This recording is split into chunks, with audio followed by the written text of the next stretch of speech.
Mwiriwe neza mwese mukomeje gukurikirana amakuru ndetse n'inkuru za Afrifame TV. Reka twizere ko muri hose mumeze neza. Kwizera Olivier wisubiye ku cyemezo yari yarafashe ari mu bakinnyi 39 Amashami Vincent yahamagaye. Mukomeze mudushyigikire mukanda like na subscribe. Imana ibahe umugisha.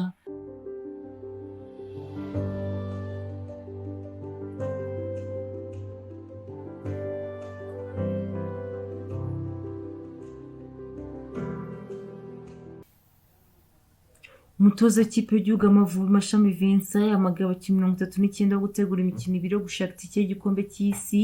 Akaba yanahamagaye umunyezamu Kwizera Olivier wari uherutse gutangaza ko asisiye ku mupira w'amaguru.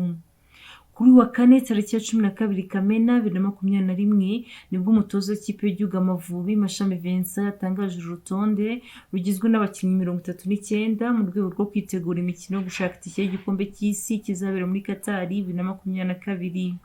Ikipe y'igihugu igomba gukina imikino ibiri yo mu itsinda A, aho u Rwanda rugomba gusura ikipe y'igihugu ya Mali hagati y'itariki ya 1 Nzeri n'itariki ya 3 Nzeri 2021. Nyuma rukakira ikipe y'igihugu ya Kenya hagati y'itariki ya 5 Nzeri n'itariki ya 7 Nzeri 2021 i Kigali. Kuri urwo rutonde hagaragaye umunyezamu Kwizera Olivier wari umaze iminsi atangaje ko yasezeye umupira w'amaguru, akaba kuri uyu munsi yongeye gutangaza ko yisubiyeho. Umwiherero w'ikipe y'igihugu uratangira kuri wa gatanu tariki ya 13 Kanama 2021, aho Amavubi azajya kuri imyitozo ibiri ku munsi.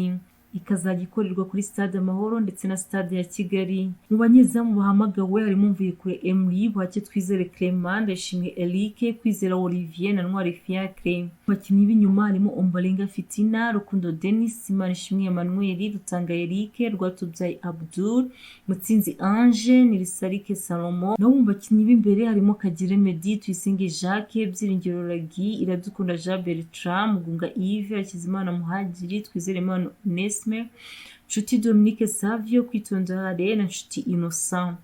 Murakoze mukomeze kudushyigikira mukanda like na subscribe. Imana ibahe umugisha.